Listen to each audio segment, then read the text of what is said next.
Hare Krishna. So, Hare Krishna. previous time we were speaking about mainly two things. The first one was that the best way to get knowledge is through Shabda Pramana or spiritual sound. And the best of all scriptures, the emperor of all scriptures is Srimad Bhagavatam. So basically, Srimad Bhagavatam is establishing the ultimate reality, the absolute truth. Yeah. And what is this absolute truth? That was the second thing we spoke, that from all manifestations of God, the highest manifestation is Shri Krishna, the Supreme Personality of Godhead. And we were quoting very important verse from Srimad Bhagavatam, so that on the basis of Srimad Bhagavatam, we establish how Krishna, from all different manifestations and incarnations of God, is the highest one. And we were giving examples how in different pastimes we can see how Krishna is superior than Indra, he is superior than Brahma, he is also superior than Shiva, and Hare Krishna. Yeah.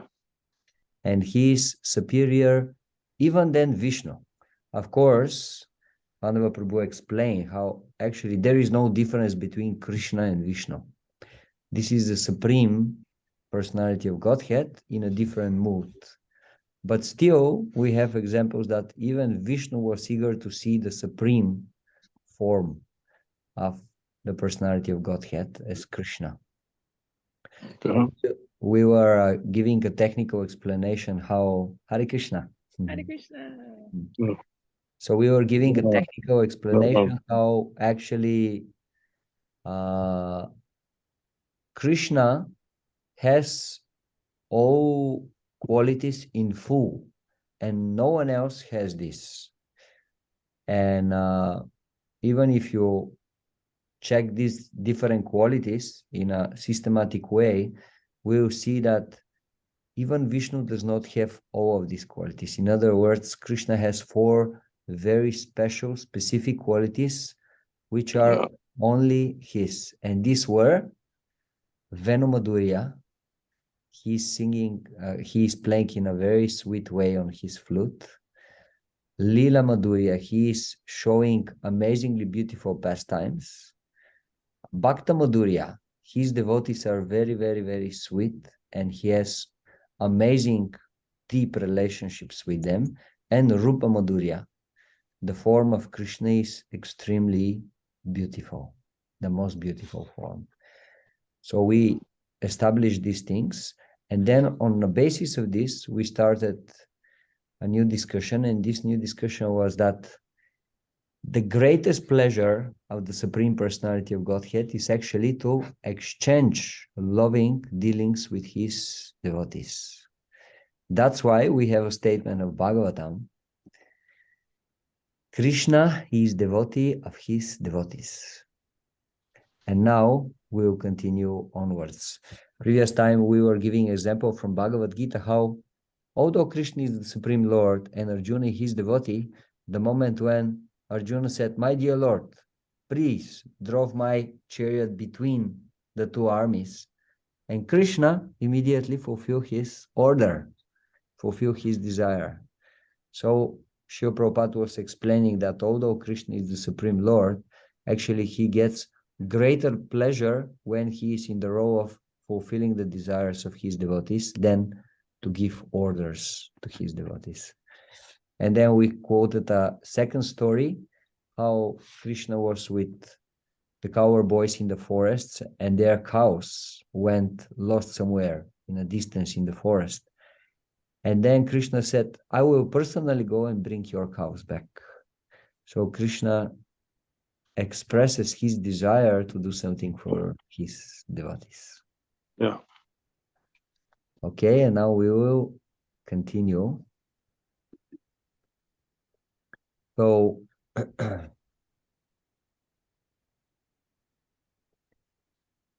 Krishna takes care of everyone according to their surrender. So we have a verse from Chaitanya Charitamrita, very famous verse. Ekale Ishvara Krishna Arasava Britya Yare Yaiche Nacheya Sataiche Kare Nritya. Lord Krishna alone is the supreme controller, and all others are his servants. They dance as he makes them to do so. And still, although he is the master of everyone, he is fulfilling the needs and the desires of everyone since times immemorial. We have another verse from the Upanishads, Katha Upanishad 2:13, and in this verse it is stated, the Supreme Lord is eternal, and the living beings are also eternal. The Supreme Lord is cognizant, and the living beings are also cognizant. The difference is that the Supreme Lord is supplying all the necessities of life for the many other living entities. So that means that Krishna already takes care and serves all living entities by fulfilling their desires, by giving them what they need. However, for most of them, he is doing this through his energies and expansions. So that means not directly. As Paramatma, Krishna sanctions, gives permission, and his external energy supplies the living entities with their needs according to their karma. However, for his devotees, Krishna sometimes makes personal arrangements. And for his pure devotees, he always looks for opportunities to serve them.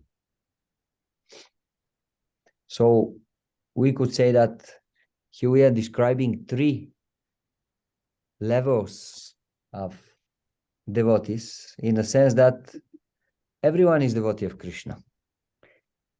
Even these living entities that they don't want to serve Krishna, still they are devotees of Krishna.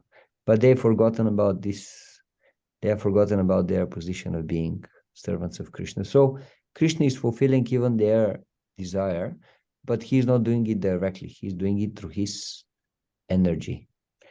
And for some devotees, sometimes he appeared in front of them. We will hear why. Why, although they are not pure devotees, Krishna appears in front of them. And then, for the third category, those who are completely pure in their hearts, Krishna is always looking for opportunity to do something for them, to render some service. And now we will discuss more about these three categories. So in Bhagavad Gita, in 7th chapter, there is a verse 16, which says, "Oh, best among the Bharatas, 4 kinds of pious men begin to render devotional service unto me: the distressed, the desirer of wealth, the inquisitive, and he who is searching for knowledge of the Absolute." So Krishna fulfills the desires of those personalities because they are approaching him for help. But he does that through his external energy, through Maya Shakti. So these people, they approach Krishna with some aspiration. They want something. They want Krishna to do something for them, to fulfill some desire. And this aspiration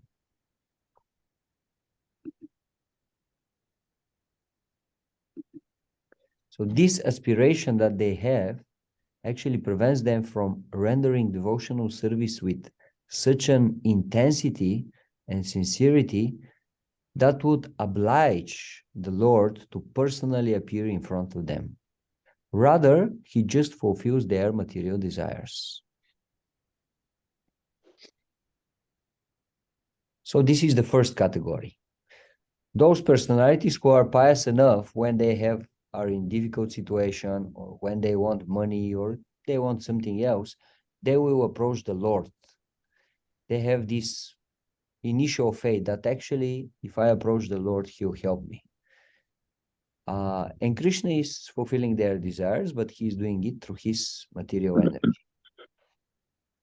Now, the second category. By the way, dear devotees, if you have questions, please ask. So the second category. Sometimes the Lord may appear personally in front of these devotees. So they are not pure devotees, but still the Lord appears in front of them. Why? Because they have attained the mercy of a pure devotee. Krishna very rarely bestows his mercy in this world personally.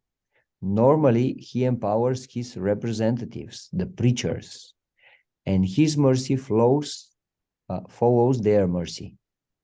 If the preachers decide to bestow their mercy to someone, then Krishna is also favorable to that person. A devotee who takes the sweet burden of bringing Krishna to others, of explaining the knowledge of Krishna to others, of accepting the role of a spiritual master, and helping other devotees to grow spiritually, he is very dear to Krishna. And this is confirmed in Bhagavad Gita.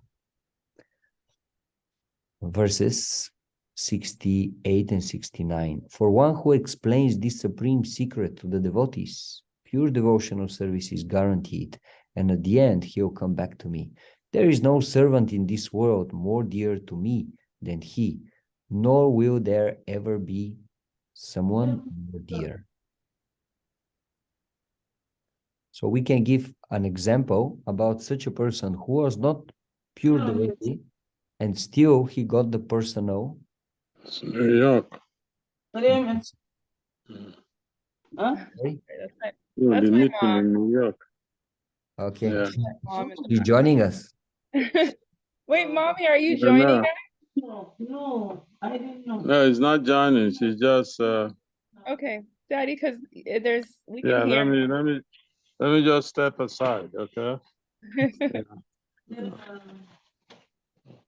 Sorry about No problem. That's Yeah, their go ahead. that's their pastime. Yes. Yeah, go ahead. Okay. So we will quote the story about Dhruva Maharaj. Dhruva Maharaj is an example of a devotee who attained the Yeah. personal darshan of the Lord because having received the mercy of his pure devotee. Who was this pure devotee? Do you know?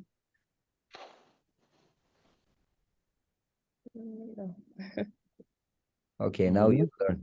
Daddy, do you know?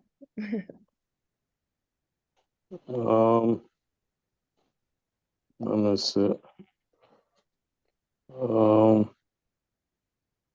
No, just go ahead. You know, when it comes to my head, I will. I'll let you know. Will come. So, although his motivation in devotional service was mixed with material desire, Yeah. his aspiration in devotional service was instigated by the desire to attain riches and a kingdom like those of Brahma. However, by the mercy of Narada Muni, Krishna personally appeared to him. So Narada Muni, being a pure devotee, gave him this blessing that Krishna will appear in front of him. Not only did he fulfill his desire, but he assured him that he will soon be promoted to the spiritual world. So the story goes that Dhruva Maharaj, he was very much offended from his stepmother, and he decided to go in the forest and to perform very unique, very, very difficult penances and austerities to invoke the mercy of the Lord. And he was successful, actually. He attracted the mercy of the Lord. Of course, we are saying that he attracted the mercy of the Lord because he had the blessings of Narada Muni, who is a pure devotee. And then when the Lord appeared in front of him, actually, he understood that, wait a minute, why I'm offering this prayer just for some small, petty material things. Rather, I can achieve the greatest thing, love of God, and I am asking for riches, for kingdom. So he said to the Lord, since I was so foolish to desire worldly riches, now you will give me only wealth, but not prema bhakti. But the Lord replied, no, I will give you both wealth and prema. Okay. This Krishna shows that he knows how to reciprocate in a perfect manner with all his devotees, including those who approach him with material desires. So in other words, we shouldn't be hesitant to approach the Lord, even if we have material desires. He knows how to handle our material contamination. He won't be neither judgmental, nor he will punish us. He will act in such a way that he will purify our material attachments, Yeah. and he will attract us to pure devotional service. Okay. This is very practical for us because most of us, we are not on the level not to have any material desires, but this shows little later we will speak about this, that actually if we get the mercy of a pure devotee of the Lord, by his mercy we can get the ultimate mercy of the Lord. We can get love of Krishna. We can go back to the spiritual world, but this we'll discuss little later. So now we discuss the first two categories: people who are not devotees and still God is fulfilling their desires, and those who are devotees but they are not pure devotees, and how Krishna reciprocates with them. And now, how Krishna is reciprocating with his pure devotees. Prahlad Maharaj is example for such a pure devotee. He was serving Krishna with pure devotion without asking anything in return. Therefore, the Lord came personally to reciprocate with his love. Being attracted by Prahlad's pure devotion, he came personally and accepted a special form that was never seen before, Narahari Rupa, half man, half lion, to protect his devotee. Prompted by Lord Nrsimhadev to choose a boon, Prahlad Maharaj replied. So maybe before reading the answer of Prahlad Maharaj, I can say just shortly the story. We know how Prahlad appeared as a son of the greatest demon in the universe, Hiranyakashipu. And his father did not like the idea that his son is actually a pure devotee. Yeah. And at some point, the things escalated so much that actually his father wanted to kill him. He decided that, okay, better no son than a son who is a pure devotee. And of course, Krishna, being attracted by the pure devotion of his devotee, he could not leave the things simply like that. So the Lord made a special arrangement and he appeared in a very, very special form that was never seen before. Why? Just to protect his devotee. So this shows the amazing love of Krishna to Prahlad. And then one can ask, well, why so special? I mean, okay, he's devotee, so what? Why Krishna is making such a special arrangement? Well, now when we hear the answer of Prahlad, when Lord Nrsimhadev asked him to get whatever boon, we will understand why.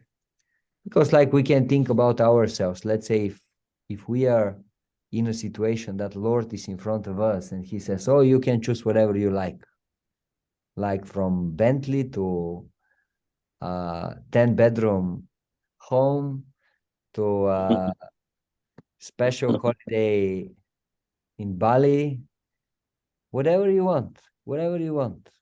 I'm here to fulfill your desire. Well, maybe at least for a short time, we'll really think about, where was the problem? Just let me ask for some blessing.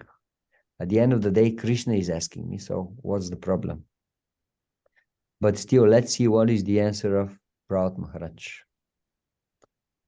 Prahlad Maharaj replied, a servant who desires material profit from his master is certainly not a qualified servant or pure devotee. Similarly, a master who bestows blessings upon his servant because of a desire to maintain a prestigious position as master is also not a pure master. Oh my Lord, I am your unmotivated servant, and you are my eternal master. There is no need of our being anything other than master and servant. You are naturally my master, and I am naturally your servant. We have no other relationship. So in other words, Prahlad Maharaj is saying, well, I'm doing something for you. Now, if I ask for something in return, this is not devotion anymore. This will be business. I'm doing something for you, and you're paying me by giving me a blessing. What kind of devotion will be this?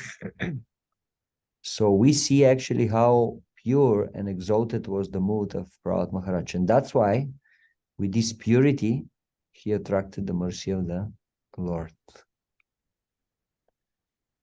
So everything in this world is subordinate to Krishna because he is the supreme controller and enjoyer. However, there is one thing that controls him, and this is the pure love of his devotees. And now we will go little in that depth in another very interesting story from Srimad Bhagavatam. And this is the story of Ambarisha Maharaj. He was also completely surrendered devotee to the Lord. I'll give now the word to Pandava, and he can tell us shortly the story and some amazing conclusions and how in this story the amazing level of devotion of Ambarisha Maharaj appears. Hare Krishna. So Can I ask a question before you start? Please. The nature of the universe, the way it is, God, Krishna, or God, and I will come later because I've seen a lot of Krishna, or we have seen a lot of Krishna in our dreams. Krishna has visited us so many times. I'll get to that. All right. Including, in the world, there seems to be a lot of division. This person is a Christian, this person is a Hindu, this person is a Muslim. And what Krishna said to me when I saw him, I'll get to that. But, let's get back to asking Krishna for favors. Now, I wonder why you don't call that pure devotion when you are acknowledging Krishna as the source of everything. Krishna says, I'm the source of everything. Nobody is above me. All right? Mm-hmm. I'm the cause of all causes. So by asking him to give you a little thing, isn't that acknowledging the fact that Krishna is the owner of everything? Thank you for the nice question. Yes, definitely it is. That's why you are asking, otherwise why you are asking from him. The fact that you are asking means you have some faith that he can give it to you. So yes, it shows that Krishna is the supreme controller. Just these are two different things. We may believe that Krishna is the supreme controller, but still we are asking something in return that shows that from our side, we are not completely selfless in our service, which is not bad, as Pandava said. The fact that someone is approaching the Lord is already something very great, something amazing. But there is a difference between this level of devotion and the level of devotion of a pure devotee. And now actually, through this seminar, this is exactly the idea, to see the different levels of devotion. And all these devotions are good. The devotion of someone who is on the street is good. The devotion of our devotion is good, although we are not still pure devotees. But the devotion of pure devotees of Krishna, we will see Krishna has a special way to reciprocate with them. Why? Because they are completely surrendered to Krishna. That's why he is also completely surrendered to them. And just by going through these stories, actually, we will see this point more and more exemplified. Is that okay? Yeah, that's fine. Thank you very much. Thank you. Thank you. So, so the story of Ambarish Maharaj is described in 9th canto of Bhagavatam. So first, Ambarish Maharaj, he was very, very exalted devotee of the Lord. He was emperor of the whole planet, but he was not attached to his material opulence because he knew it's temporary. Still, he was engaging everything in service of the Lord. He was performing his duties properly. So he was so engrossed in devotional service that sometimes he would fast for a long time together with his family members. And once, after fasting on Ekadashi for 3 days, so that means following properly the day before Ekadashi and the day after Ekadashi. This is Dashami, Ekadashi, and Dvadashi. Okay. Before he was about to break his fast, so he fed the brahmanas, he performed his puja, all the duties that he had to perform. And before he was about to break the fast, together with his family, then a great brahmana appeared on the scene as a uninvited guest. And this brahmana was Durvasa Muni. Durvasa Muni is very famous in the universe because he's very powerful, has lots of mystic powers, and he's something like incarnation of Shiva. And his favorite pastime is that he gets really angry very, very often. He can be easily satisfied, just like Shiva, but if you displease him, he can curse, and people are afraid. So when he is around, everybody is very careful. So Durvasa Muni appeared, and Maharaja Ambarisha, of course, he followed the proper etiquette. He welcomed him, and he requested him, dear Brahmana, please go and take your bath and then come back here and then have your prasadam. And then while Durvasa Muni was performing his religious duties at noon, chanting Gayatri, etc., the time for breaking the fast after Ekadashi came. So the king, Maharaja Ambarisha, he was in a dilemma. First, he wanted to break the fast in the proper time, otherwise he doesn't properly follow the Ekadashi Vrata. But on the other hand, he had to respect his guest because it is not proper for the host to eat before the guest. First the guest should eat, and then host, he can take food with the permission of the guest. So then he asked his brahmanas, his advisors, what to do. But the brahmanas, they had different opinions, so they couldn't give one answer, unequivocal answer to the question of the king. So then the king, because he was a great devotee, he came up with the solution by the mercy of the Lord. And in the purport, Srila Prabhupada explains that this shows how devotees are more intelligent than the greatest of the brahmanas, greatest of the sages, because the pure devotees are in contact with the Lord in the heart.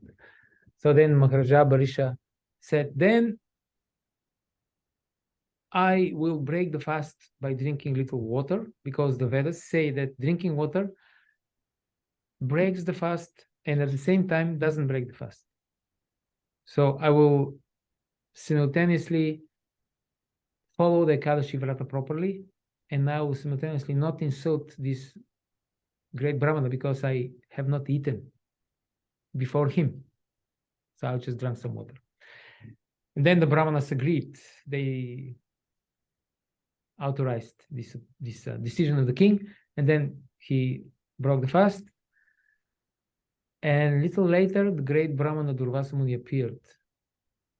And by his mystic powers, he understood that the king has broken the fast. And this enraged him. He became furious. And he started complaining about the king. He said, just see this uncultured person. He pretends to be emperor, great devotee, but he doesn't follow dharma. He broke the etiquette by eating before the guest. He's not a devotee, actually. Actually, he's not a devotee. He pretends to be a devotee of the Lord. So I want to make short note here. This is a recurring theme in Bhagavatam. When somebody, a great personality, great sage, great Prajapati, he hurls this insult or this accusation. You're not a real devotee. I can recall at least 3 cases like this. Daksha told this to Narada Muni when Narada Muni made sons of Daksha sannyasis, and Daksha was mortified because he wanted them to get married and to have progeny. Daksha told him, you are dressed as a devotee, as a saintly person, but actually you are not. I'm actually more devotee than you are, although I'm a grihasta, and you are so-called renunciate. So this one case. Also, the 4 Kumaras, when they became angry at the Jaya Vijaya, when Jaya Vijaya didn't let them in Vaikuntha, then the 4 Kumaras also said the same thing. They said, you are pretending to be a devotees, but you're not real devotees, actually. And because you're not real devotees, you should go down to material world. This is the place where the non-devotees are. Here in Vaikuntha, only devotees are allowed to stay. So you're not qualified. And then here we see the same case. Durvasa Muni, he says, he thinks, he accuses the king that he's not true devotee. So my point is that, and in all 3 cases, actually the accusers were all wrong. Actually, in all these cases, happened by the arrangement of the Lord that the persons that were accused of not being non-devotees, they were actually not only devotees, but they were actually much greater devotees than the accuser himself. Or himself.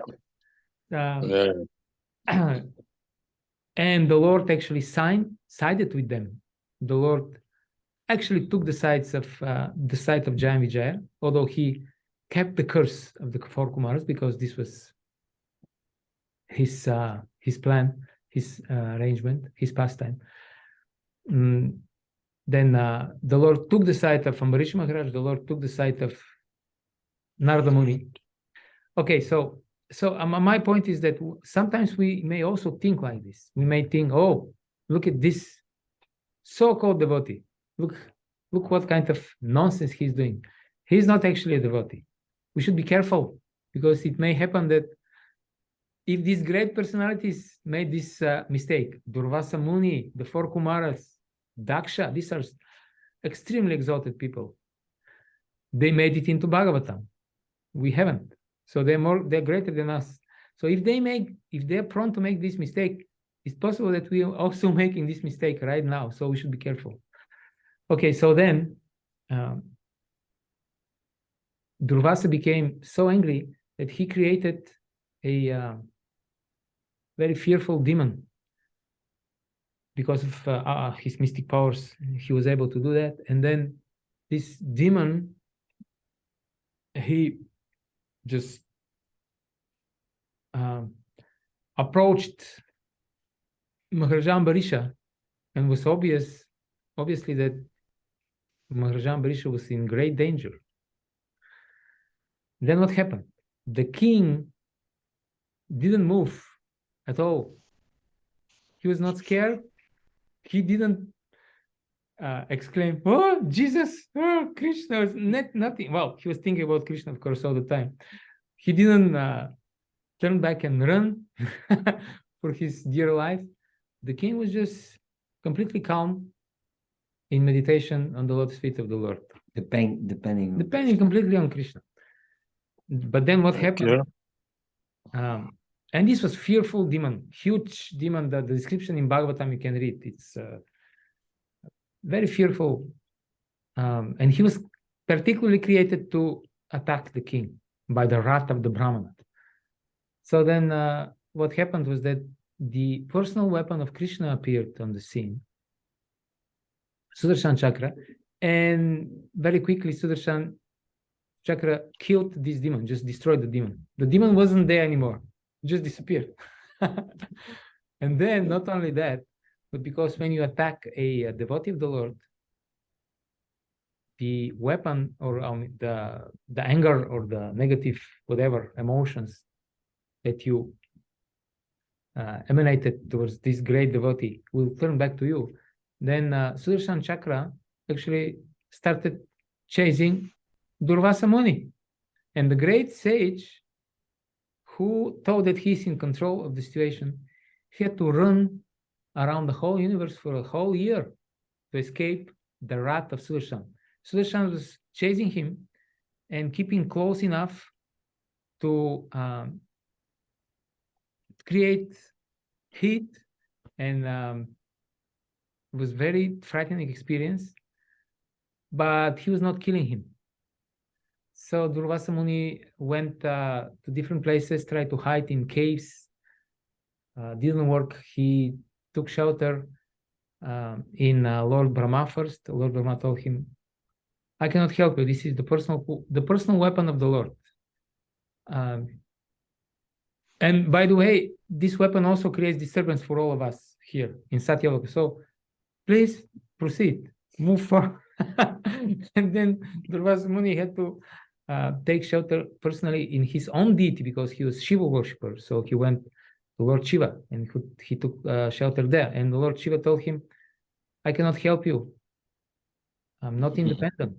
I'm dependent on the Lord Vishnu. So please go to the Lord, submit yourself, and he's very merciful. He will forgive you." And then Durvasa was mortified because he went to his own deity, Shiva, and he didn't find solace there. And now he had to go to pray for mercy to the deity, to the Lord worshipped by Maharaja Ambarisha, by this king. I'm a Brahmana, and this is just some Kshatriya, and I have to now humiliate myself, go to worship his Lord.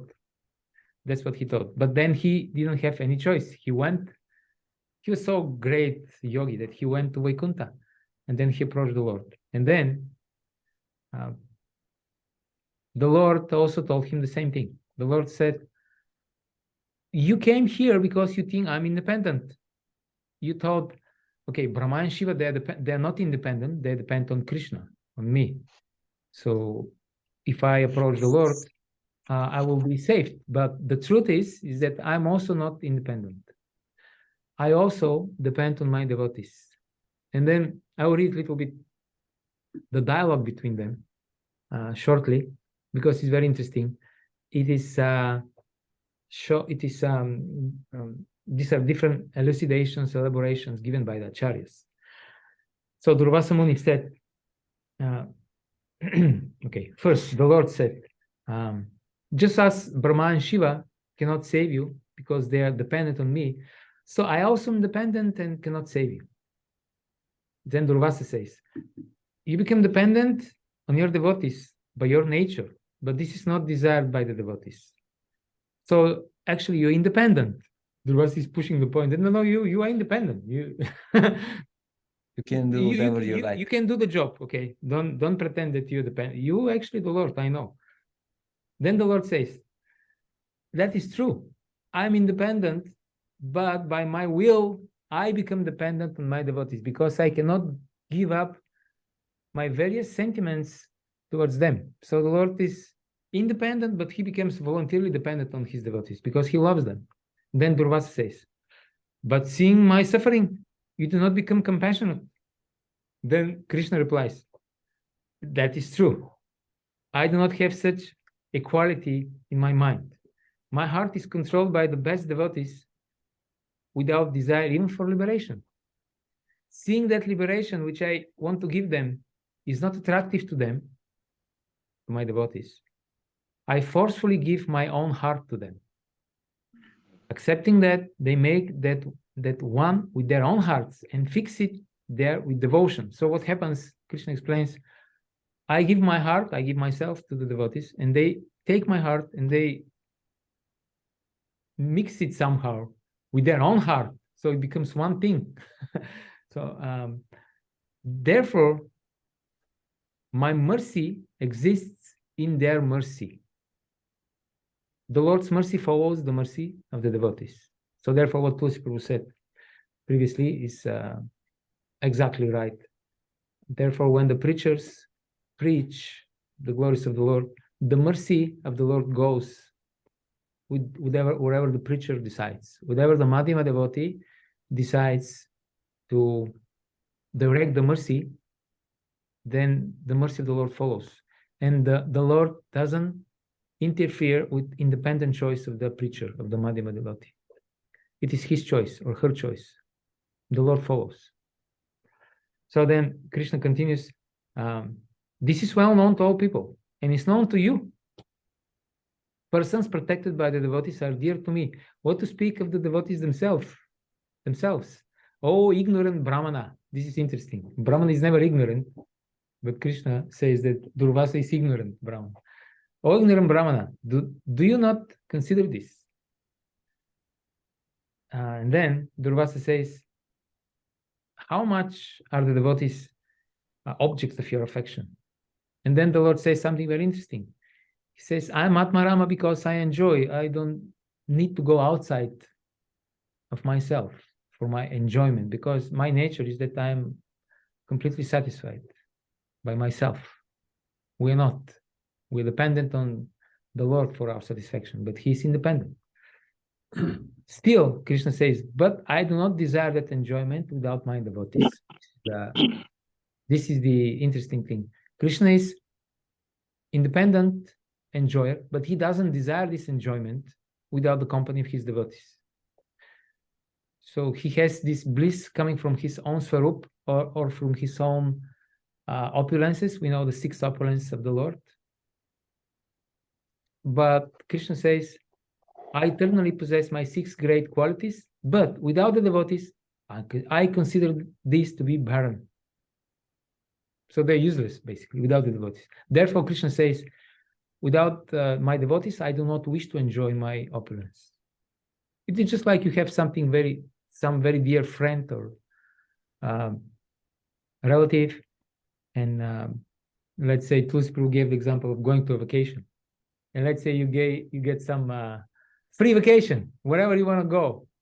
And you go there, but you go alone. 7-star hotel, or for 1 month, you can do whatever you want. And then, but imagine you have somebody so dear to you that going without this person, or even better, without these personalities, you don't want to go to this vacation.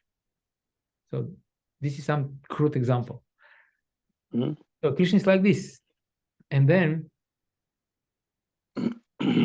Durvasa Muni says, you are very affectionate to the Brahmanas. Therefore, please do not ignore me, a Brahmana. Now he's going to play this card.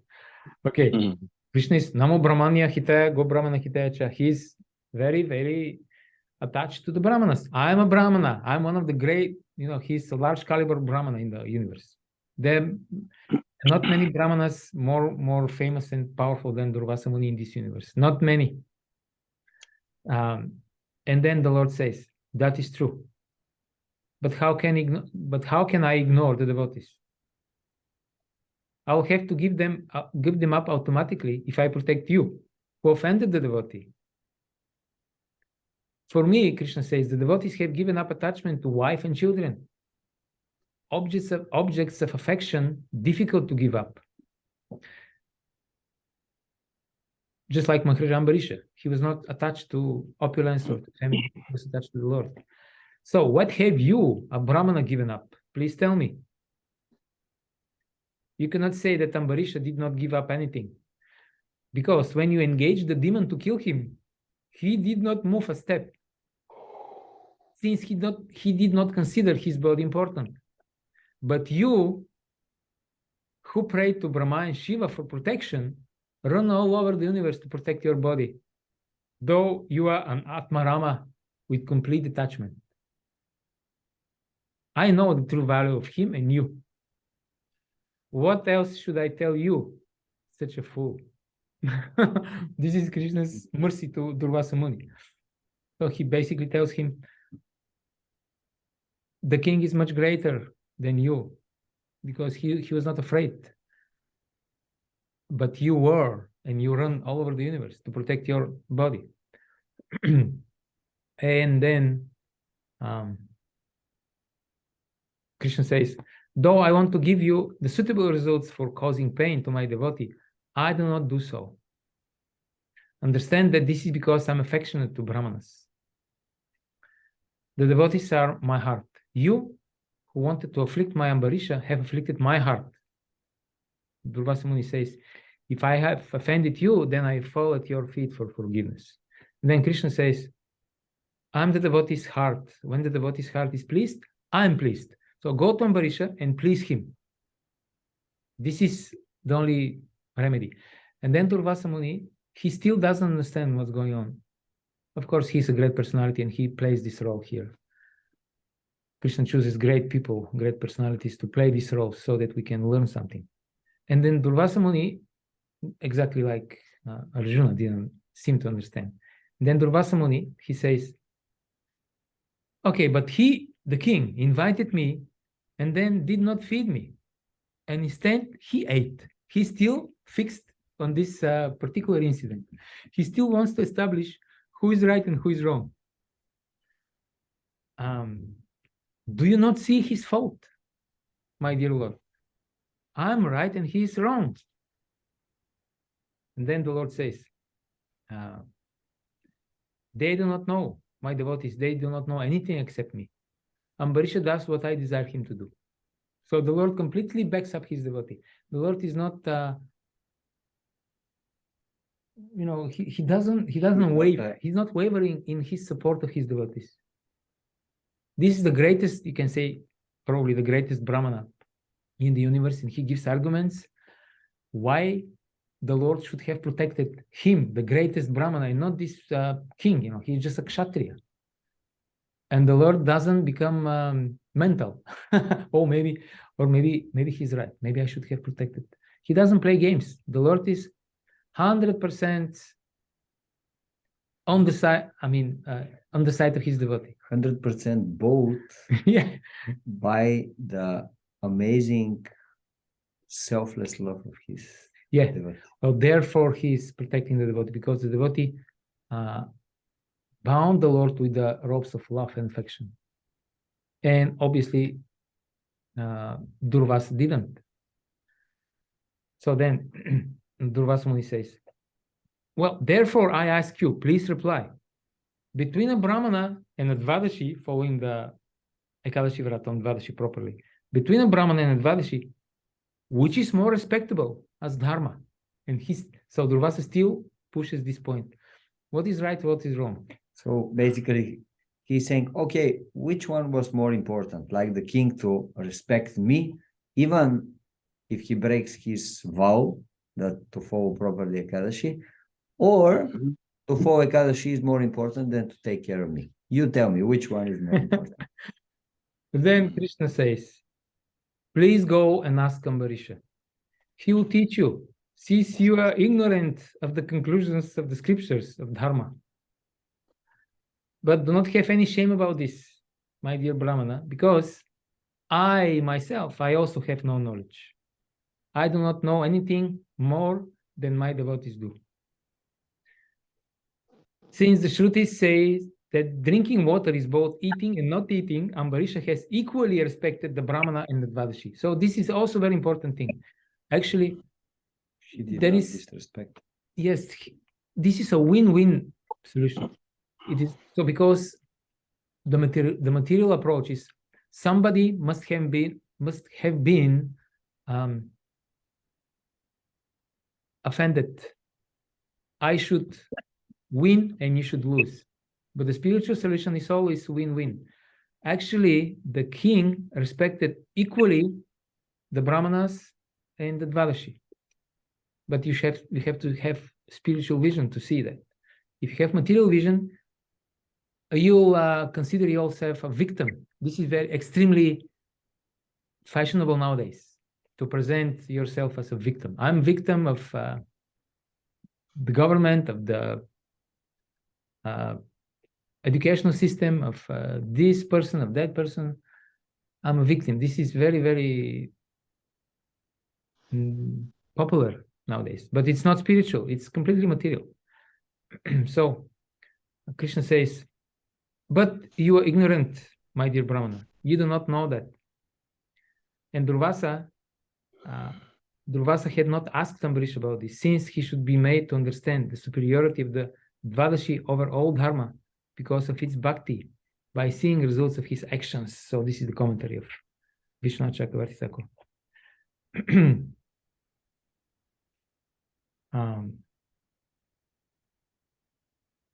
Durvasa Muni says, how is it possible that a Kshatriya king like Ambarisha is capable of delivering me, endowed with austerity and knowledge? And then the Lord says, austerity and knowledge cannot exist in you, since you are not qualified. Rather, they become the opposite. Knowledge and austerity in a person of bad conduct produce opposite results. And then Srila Prabhupada writes in the commentary, the lesson to be derived from this narration concerning Maharaja Ambarisha and Durvasa Muni is that all the demigods, including Lord Brahma and Lord Shiva, are under the control of Lord Vishnu. Therefore, when a Vaishnava is offended, the offender is punished by Vishnu, the Supreme Lord. No one can protect such a person, even Lord Brahma or Lord Shiva. Okay, so to conclude the whole thing, the Lord is ready to defend his devotees always, under all circumstances. Therefore, we should try to become sincere and pure devotees of the Lord. And we should be very careful in our dealings with the devotees, because we may underestimate easily a devotee and think that he is an ordinary person. We may think, well, he is not actually a devotee. I can push him around. I can yell at him. I can offend him. And may turn out that he's not only a devotee, but much greater devotee than we are. And another important conclusion is that the love and affection of the devotees towards Krishna brings Krishna under their control. And as Tulsi Prabhu says, he quoted Bhagavatam, and this is the topic of this seminar.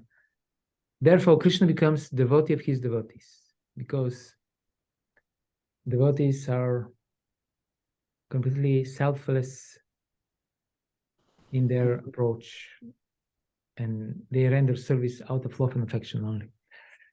Hare Krishna. Hare Krishna. Any questions? Yeah. Not yet. Okay. Yeah. We have a question here. Live. Okay. One of the figures is that Krishna makes himself with the heart of the living entity, not particularly maybe with the heart of devotee or sorry for the maybe some scientific character of that question, but what does it mean that Krishna meets himself with the heart of the devotee? Yeah, okay, let me read again the purport. Okay, Krishna says, my heart is controlled by the best devotees without desire even for liberation. Seeing that liberation, which I want to give them, is not attractive to them, so they don't want liberation. This is the greatest boon, but they don't want. So then I forcefully give my own heart to them. So I understand this as Krishna is giving his own Svarupa, his own identity, I mean, his own self. He gives himself to them. Just like Mahaprabhu said, Mukunda has purchased me with his love. He can take me to the marketplace and he can sell me for any price. I'm his property. That's what Mahaprabhu says. So Krishna also, he says, Vasudeva, sorry.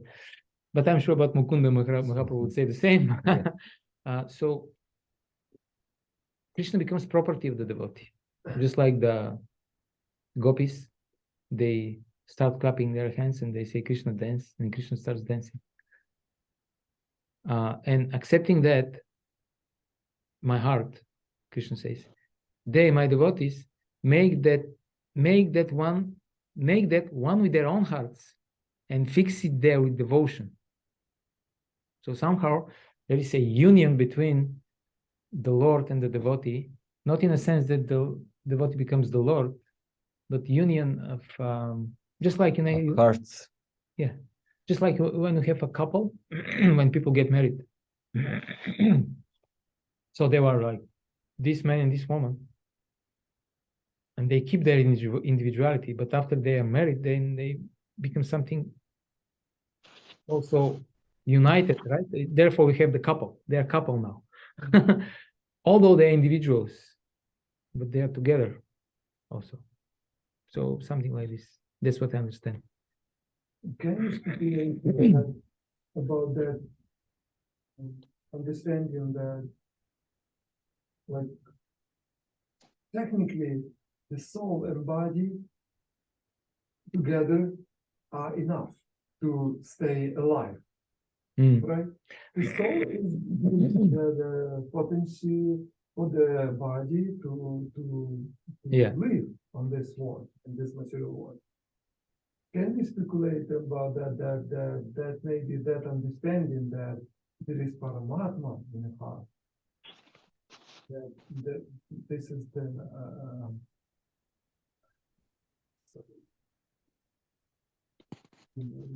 explanation.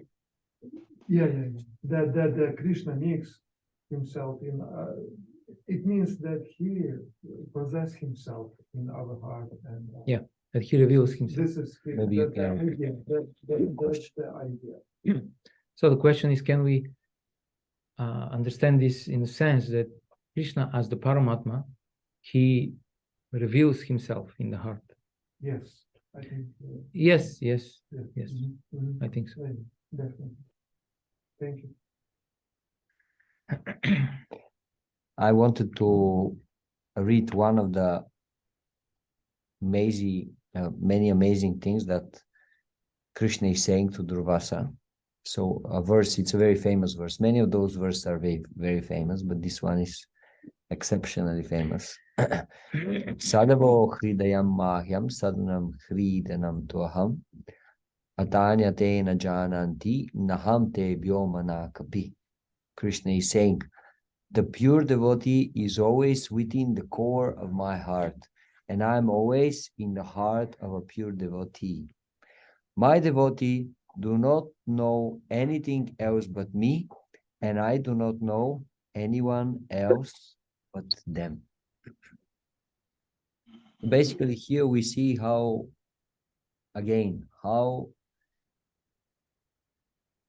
indebted and how devoted is Krishna to the treatment that he gets from his devotees.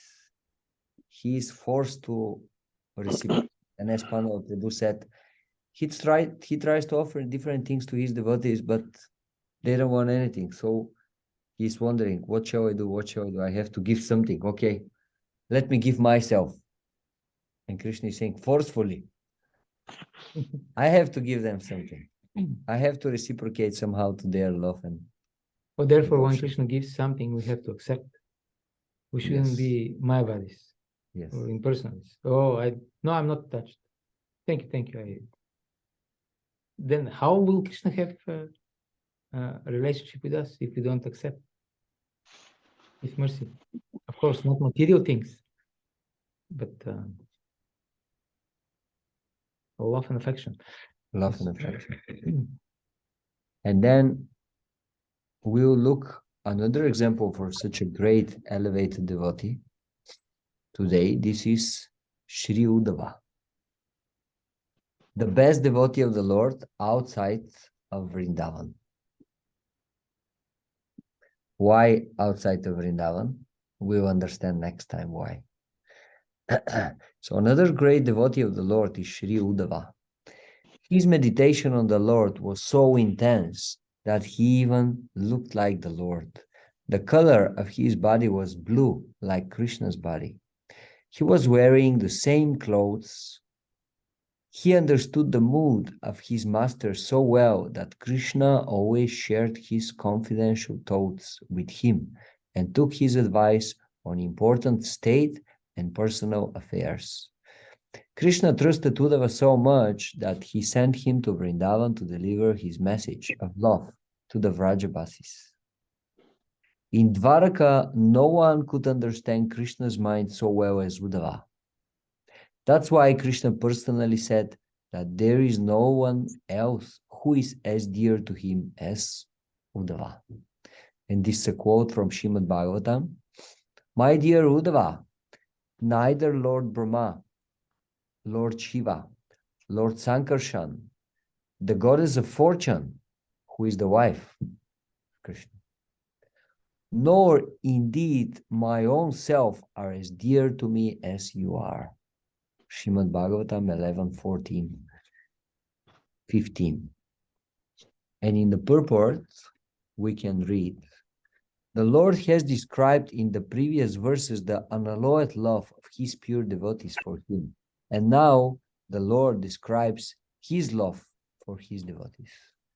Atma Yoni means Lord Brahma, who is born directly from the Lord's body.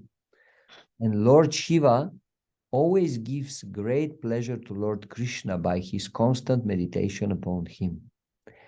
And Sankarshan, Balaram, he is the Lord's brother in Krishna Lila.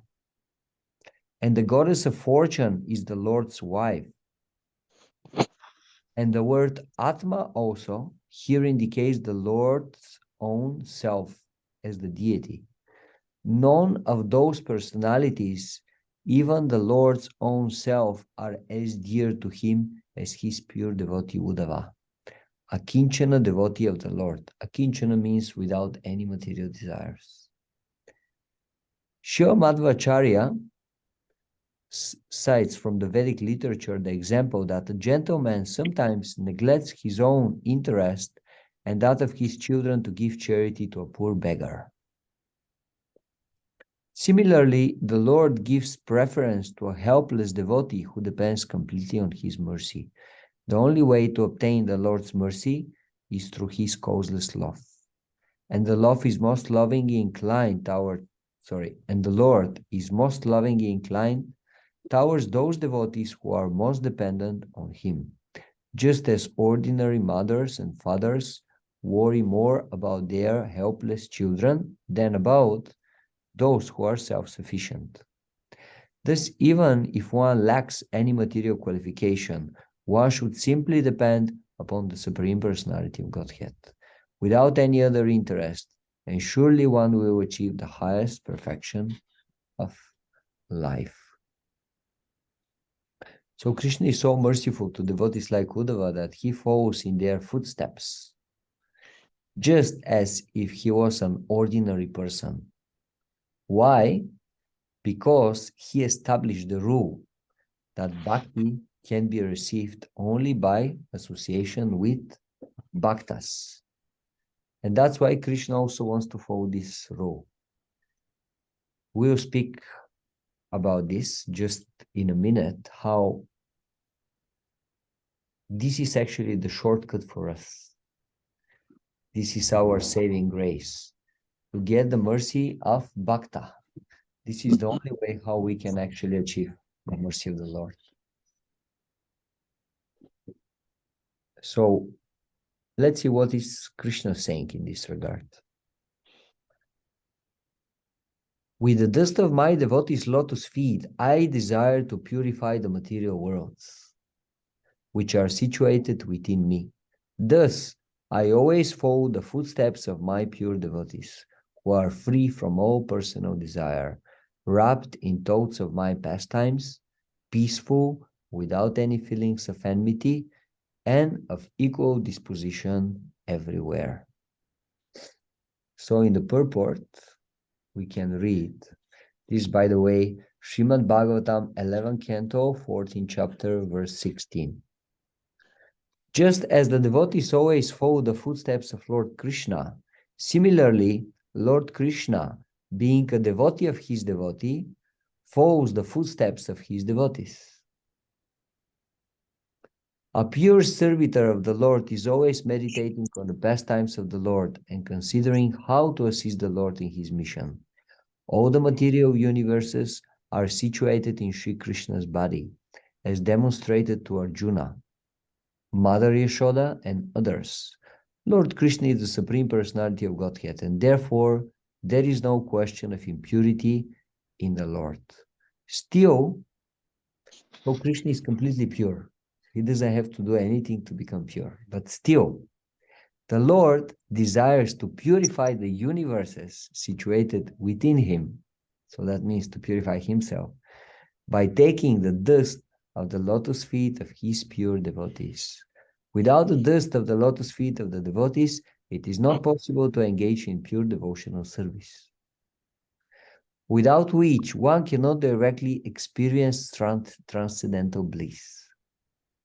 Lord Krishna told, I have established this strict rule that one can enjoy my transcendental bliss only through devotional service obtained from the dust of the lotus feet of my devotees. Since I also desire to experience my own bliss, I will observe the standard procedure and accept the dust of my devotees' feet. Srila Madhvacharya points out that Lord Krishna follows the footsteps of his devotees in order to purify them. As the Lord walks along behind his pure devotees, the wind blows the dust of the Lord's feet in front of his devotees, who then become purified by contact with such transcendental dust. One should not foolishly look for material logic in these transcendental pastimes of the Lord. It is simply a question of love between the Lord and his devotees. So the Lord is completely pure, but he is saying, no, wait a minute, I have to become pure by the lotus feet of my devotees. But by walking behind his devotees, the wind actually is blowing the dust from his lotus feet to purify his devotees who are in front of him. So, wow, what's happening here? What's the logic? Well, it is simply a question of love between the Lord and his devotees. It's simply a loving exchange. So this is the level of these great pure devotees like Prahlad Maharaj, like Ambarish Maharaj, like Uddhava Maharaj. And just to finish for today, I want to discuss shortly another topic. One may say, well, wait a minute. So what is our chance there? Like, if this is the level, what is our chance? We don't have any chance. Like, how we are going to develop such a selfless and amazingly pure devotion so that Krishna is so attracted from us? He wants to come, he wants to reciprocate personally with us. How are we going to do that? It sounds like impossible task. Well, it is impossible task, but it is possible by the mercy of pure devotee, like Srila Prabhupada. This is actually our only hope. As we read in the last quote, Krishna is saying, I established this very strict rule that if someone wants to get bhakti, he has to go and serve bhakta. So this is actually our chance. If we manage to get the mercy of a pure devotee of the Lord, like Srila Prabhupada, then maybe Krishna will give us mercy. Maybe. Maybe because A little bit. how much we are going to be surrendered. If we completely surrender our life, then Krishna definitely will give us his mercy. Pandava is listening very carefully. Okay. Let's say something in regards to the mood and mission of Srila Prabhupada. He was always teaching that a true guru never says that he is God. Rather, he is a servant of God and can make others also servants of God. Srila Prabhupada never wanted to show himself off, to put himself in the center. Rather, he always put his guru's instruction and the desires of his guru in the center. His life was totally surrendered to the desire of his Guru Maharaj. In ISKCON, Srila Prabhupada reserved a special place to worship of Guru. Srila Prabhupada wanted to establish this thing. He established a daily Guru Puja in all our centers and temples. This is something that truly emphasizes the Guru-disciple relationship and the Guru's desire. In Gaudiya Math, for example, there is only one annual Guru worship, and that is on the Vyasa Puja day, Guru Purnima. But in ISKCON, we are reminded of the importance of the Guru's mercy in our spiritual advancement every day. In his purport to Bhagavad Gita 4:34, Srila Prabhupada writes, satisfaction of the self-realized spiritual master is the secret of advancement in spiritual life. So again and again in the books of Srila Prabhupada, we can read this, that this is very, very important, to surrender your life to bona fide spiritual master and to understand what is his desire and fulfill this desire. And this is the success of disciples' life. And we see perfect example in the life of Srila Prabhupada about this, because he totally surrendered his whole life to fulfilling the desires of his Guru Maharaj, to the extent that he started on a mission when he was 70 years old. Now we are in our 40s, maybe 50s, and if we get a serious task of our spiritual master, we'll think, I don't know how many times before I rush forward. Srila Prabhupada, 70 years old man, without much support, just for the pleasure of his Guru Maharaj, he started his trip to USA. So this is our hope. We may not be completely pure devotees. We may have still material desires in our heart. But if we manage to completely surrender our life for the pleasure of Srila Prabhupada, for the pleasure of our spiritual masters, then our life will be really successful. Then satisfaction of the self-realized spiritual master will be the secret of advancement in spiritual life. Hare Krishna. So any questions or thoughts? Yes. When we met Krishna in 1988, that's a long time ago. Long time ago. I was 7 Yeah. years old. Yeah, okay. I think part of the difficulty not part of the difficulty of not being a pure devotee of Krishna, the way you've described it, is because of the interference of the affairs of men.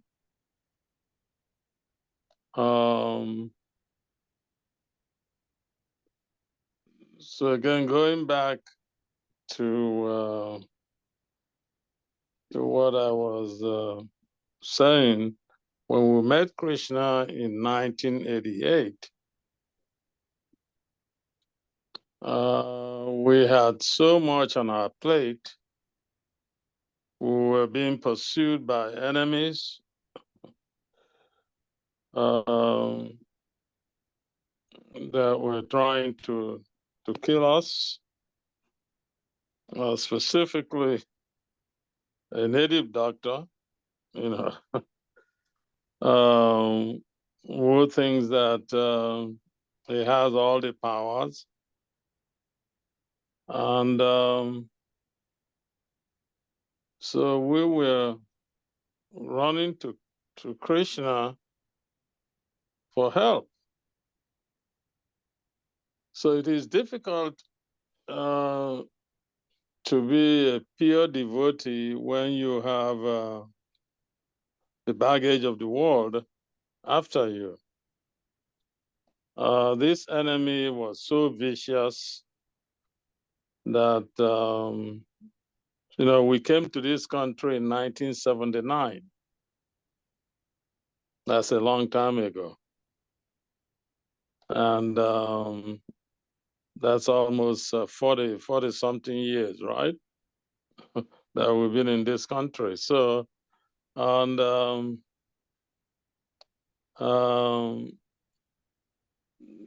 that enemy of ours was like our own Hiranyakashipu. Yeah. Even when Krishna was in this world, he also had his enemies. All right. Yes. And Many. who the enemies are. I think one of them what's his name again? Kamsa. Yeah, Kamsa. Trying to kill Krishna and all of that. So, in such a situation, you cannot completely ignore the affairs of the world. You're trying to survive, so you come to Krishna to protect you. That's your primary. Your primary reason is to come to Krishna for protection. So to have a pure devotee in such a situation is going to be difficult because you're trying to survive. Even when Kamsa and the rest of them were trying to kill Krishna, or in the case of Jesus Christ, this thing was Herod, remember? Because the life of Krishna is pretty much like Jesus, that some people are saying that, and I'll get to that in a moment. Mm-hmm. These are distractions that take away the absolute pure devotion that one would have developed, because there are distractions in the world. Well, I think that's why it's very important. Yeah. Like especially this story about Ambarisha Maharaj that we are discussing. Yeah. Pandava Prabhu mentioned that Ambarisha Maharaj, he was emperor of the whole world. Yeah. So he was not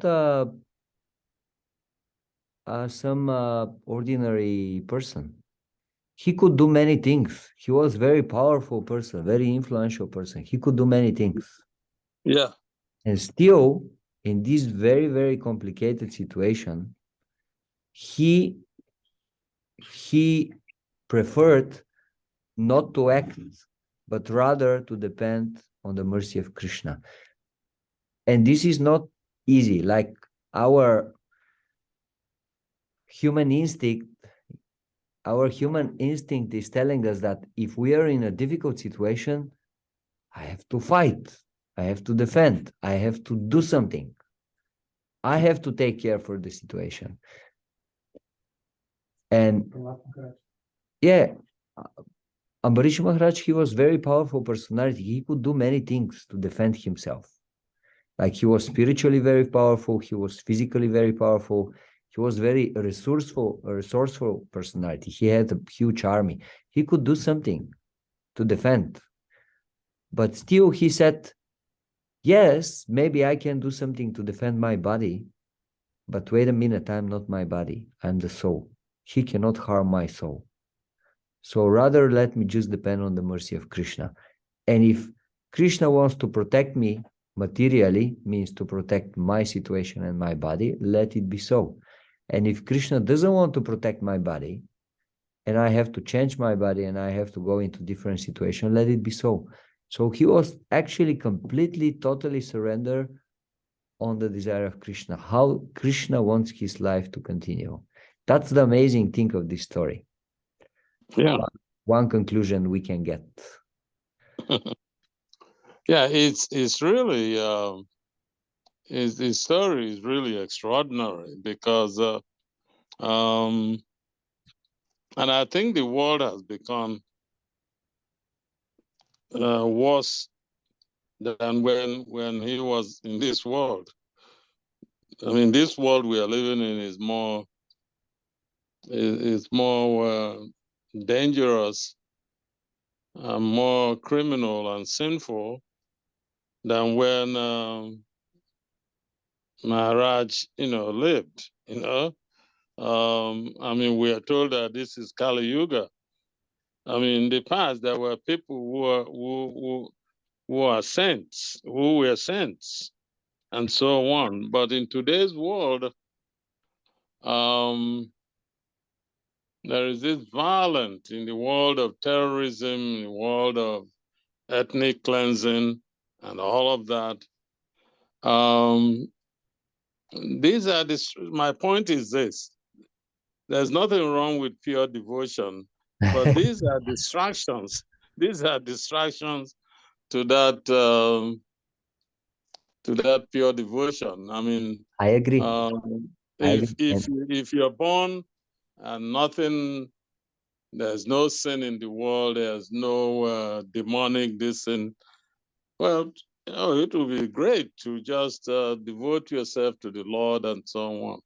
But when you're born and you have all these offenses and all these demonic attacks and all of that, it's kind of difficult, if not impossible, to devote, yourself purely.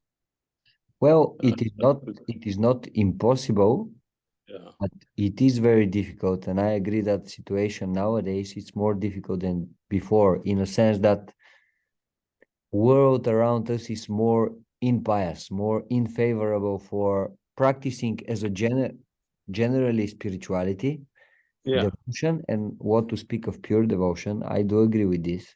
Still, very important point from our philosophy is that pure devotion does not depend on any material situation.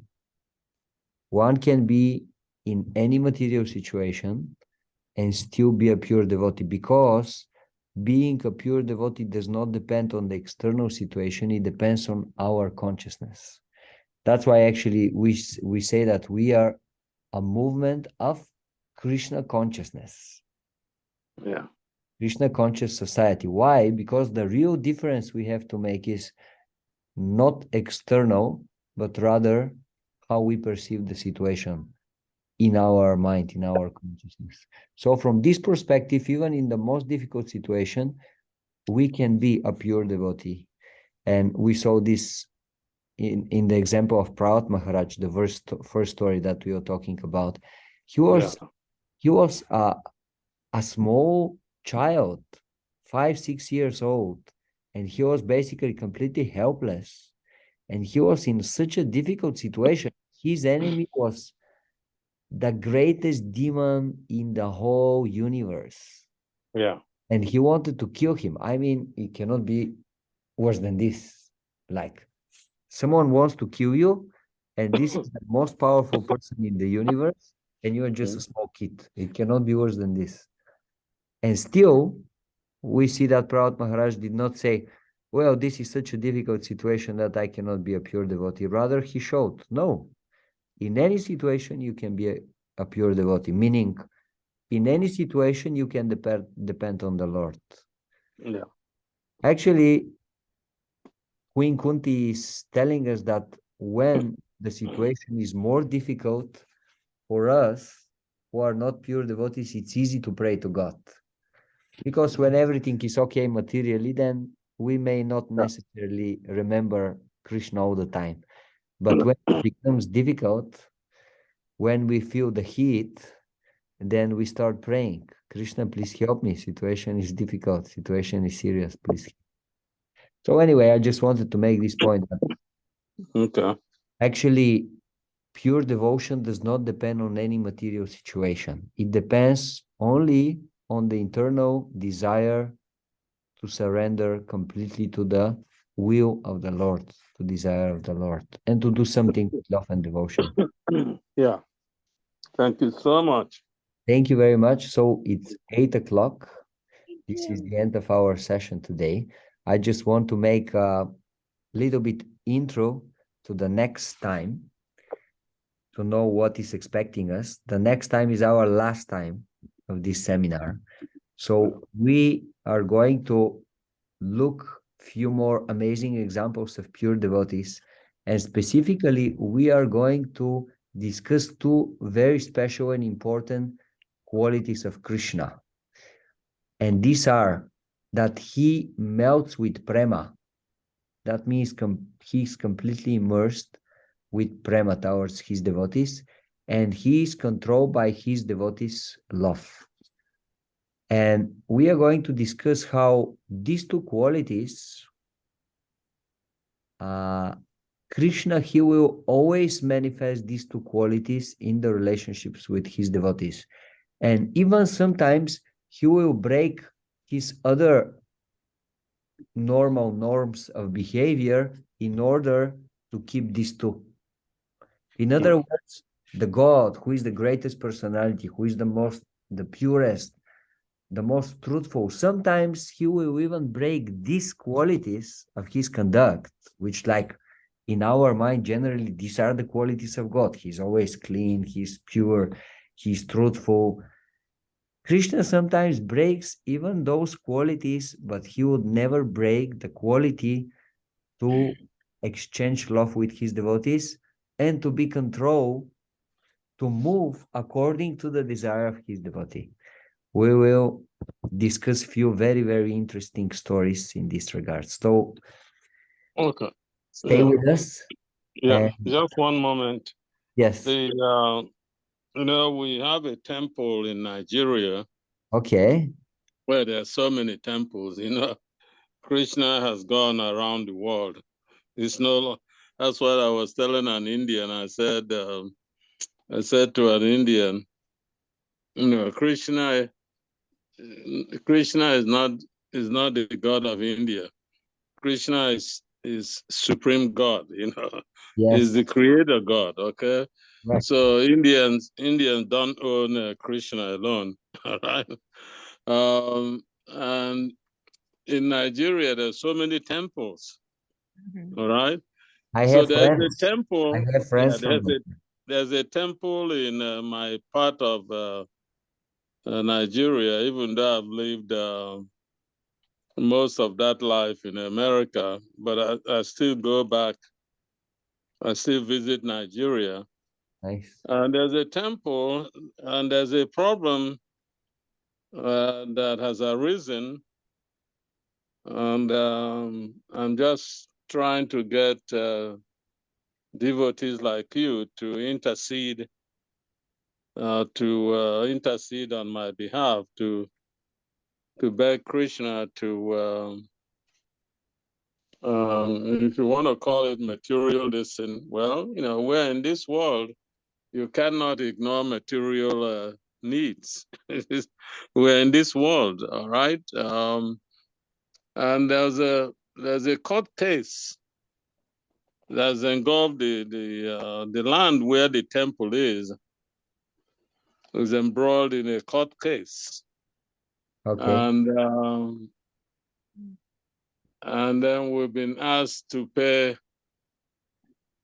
up to 5 to 6 million naira, which is not much compared to American dollar, because one American dollar is equals to 740 Nigerian naira, and yet it has stopped the operation of the temple. So I've